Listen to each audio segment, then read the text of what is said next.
Hello everyone and welcome back to Wolf Quest, and we are here with Aiden, who is continuing his adventure through Lost River, and he's kind of just stumbled upon the flooded area. We got to see some of the waterfalls over here last time, and if we run over to here and we follow the stream, we'll actually be able to check out some of the things over here and see the flooded area over here. Oh, I think too, like, it'll be interesting because I think, I believe the team, well, the team has said they're planning to add beavers.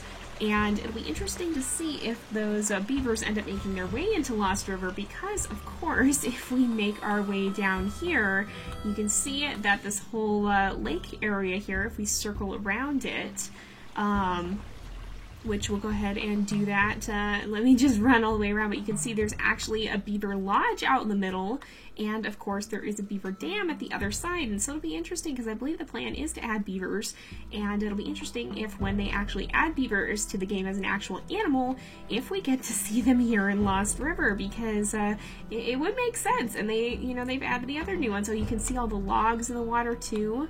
But yeah, if you run across here, you can see there is a beaver dam that blocks off the water to the ditch that used to run through it.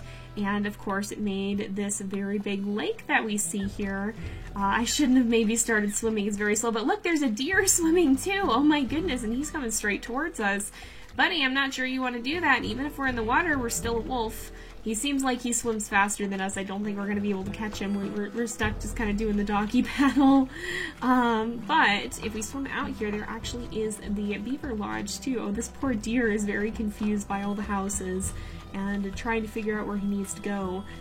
But we can actually go over there, and so at this point in the game there aren't actual beavers in the game, but if they do get added, which I believe is the idea, it'll be interesting to see if we get to see like actual beavers here rather than, I believe, if we swim out here, I believe the lodge makes sounds, or at least it used to, so I think if we swim over here, we might actually be able to hear the beavers if we get a little bit closer.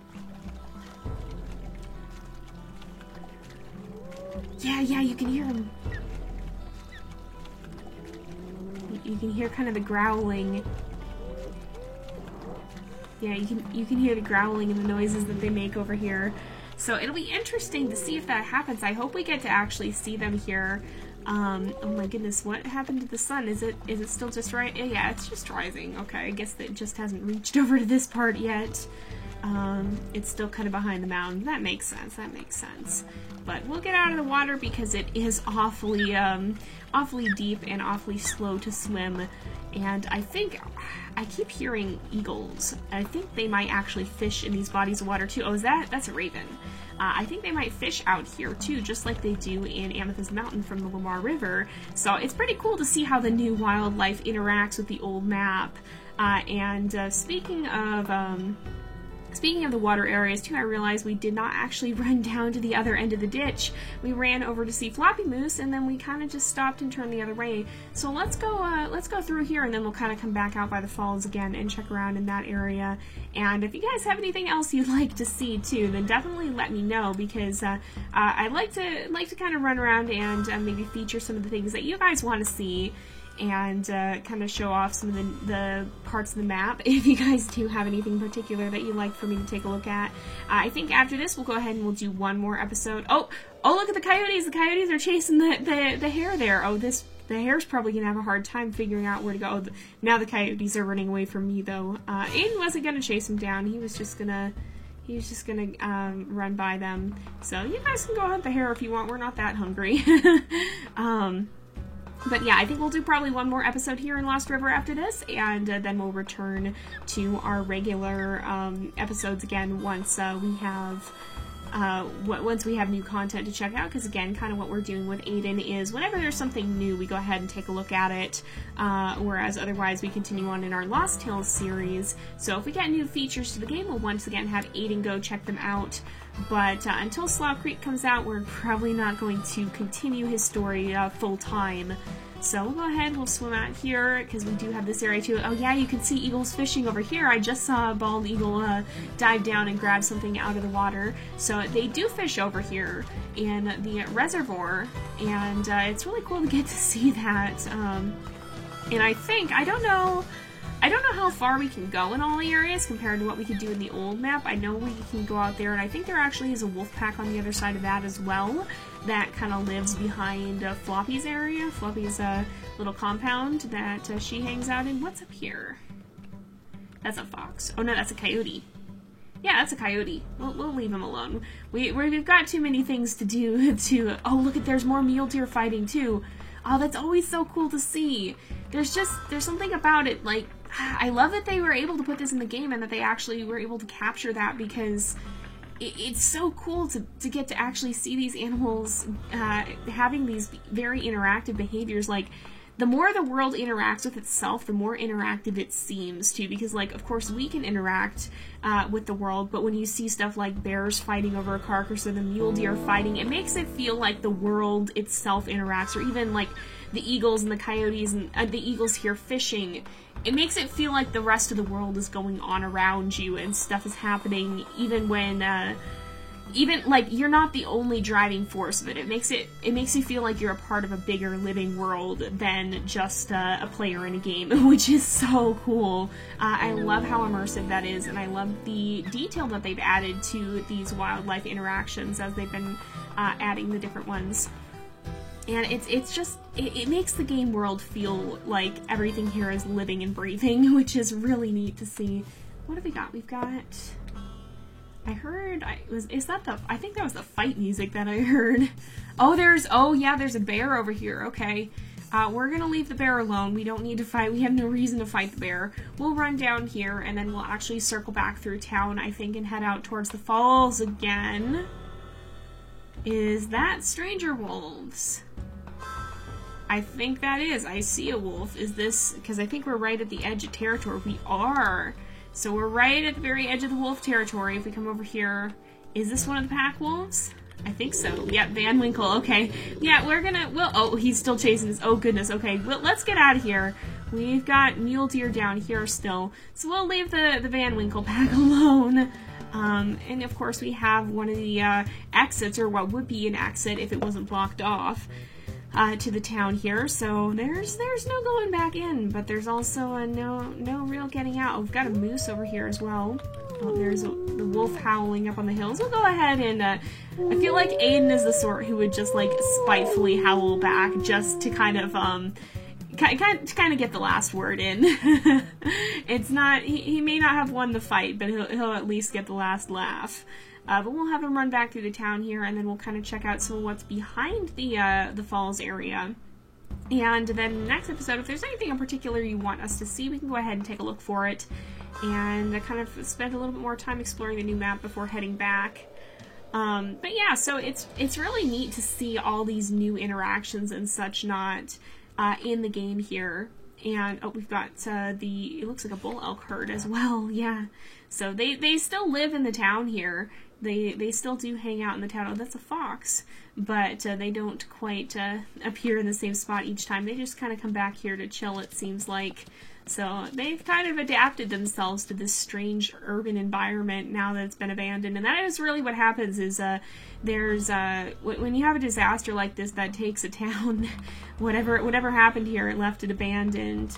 And nature really does reclaim, and you'll see animals moving back in. Like, even if you look at Chernobyl, there's, I believe, animals that have moved into that area, and there are still animals that are within the radiation zone after the nuclear plant had its big explosion. There are still animals that live in there and that actually are radioactive, but many of them are still thriving, and so nature has an incredible ability to adapt and survive, and it's amazing to get to see that, and to get to see all these different animals and how they could find ways to survive in places you might not expect that they would. Now, we don't know exactly what happened here in Lost River. It maybe has something to do with the BC&E plant over there, because of course that had something to do with, I believe it was like I think I believe the slogan was something like engineering the world one molecule at a time or something like that.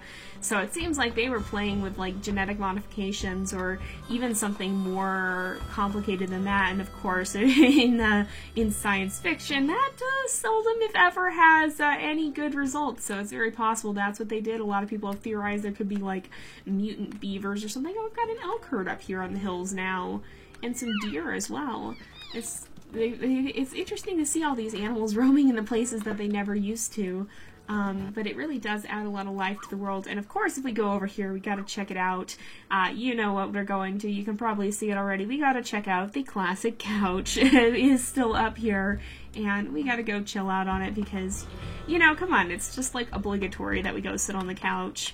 And now that we have more laying down poses, like we can actually lay down properly on the couch and get comfortable. Look at that. What a nice place for a wolf to get to sit. Seems like a very, very comfortable place to lay down for a little nap. But, oh, actually, you know what?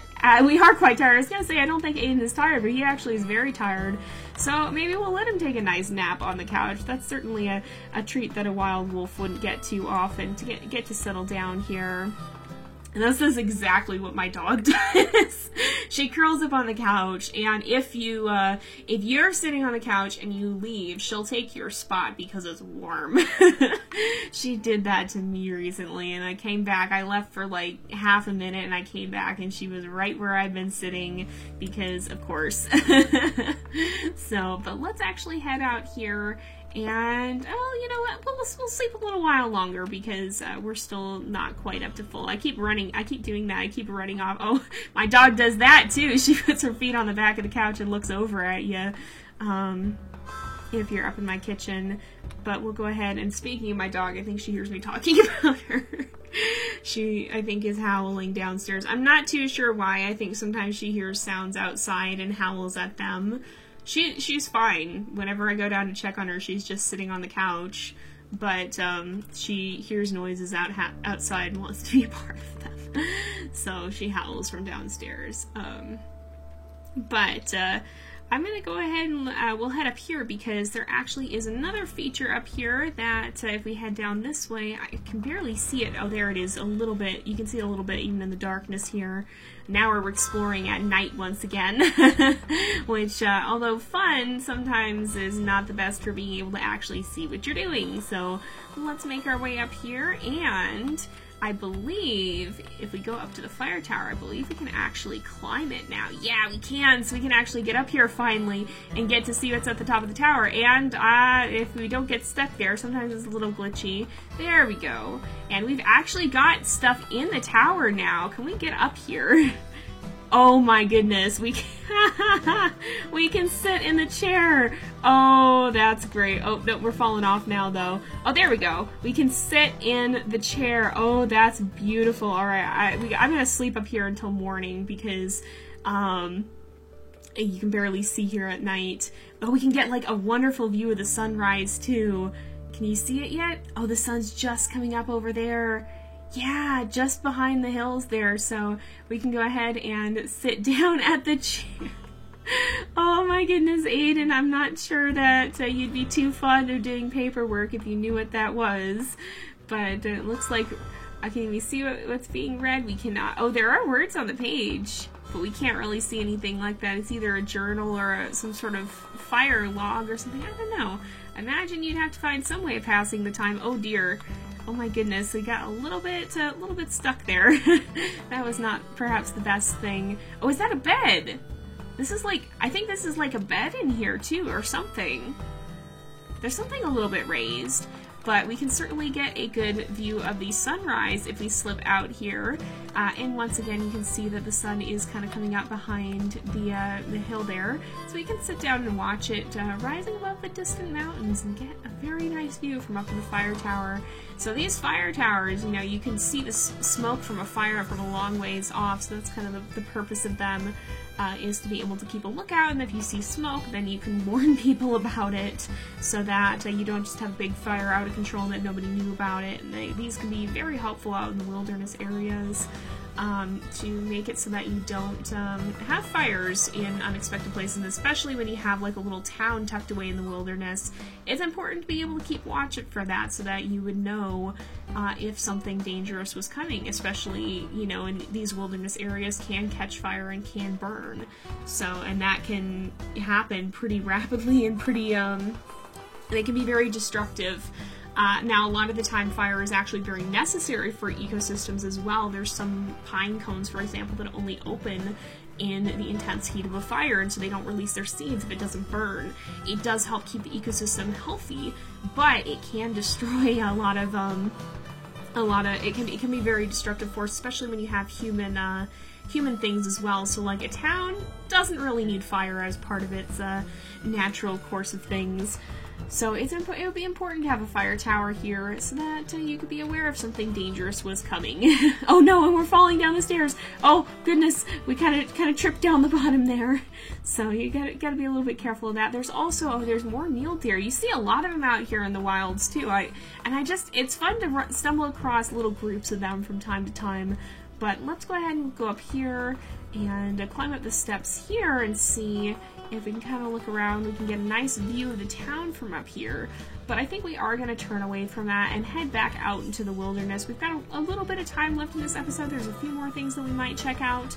But other than that, I'm going to go ahead and leave it up to you guys what we do in our final episode, Lost River Exploration, because if there's anything else that you guys want us to see, we can go ahead and take a look at it and wander around. But I do think after the next episode, we're going to go ahead and have Aiden return to Amethyst Mountain. And of course, we know that's where his story begins, where he meets Raven, and where his story continues from there. So if you guys do want to see him explore a little bit more here while we're checking out the map, then we may go ahead and do that. But otherwise, we'll probably save that further exploration for any of our Lost Tales wolves who might end up venturing their way out here, since a lot of them do end up doing that. And so we'll go ahead and look around and just see what we can find over here, because I think there's a few more little hidden things. And I like the idea of having a map that's kind of built around all these hidden secrets. It's fun to get to kind of have a scavenger hunt and see what you can find out in the middle of nowhere, and to just kind of randomly run across things while you're out there. I think there's even a few Easter eggs on Amethyst Mountain, and I don't actually know that I've run into them more than once or twice, and I don't even think it was on camera. So there's, I think, a few things that are hidden around there as well, but there's just so much that's hidden in Lost River, like this camper here. And it's just very, very fun to get to explore around and check it all out and see what you can find.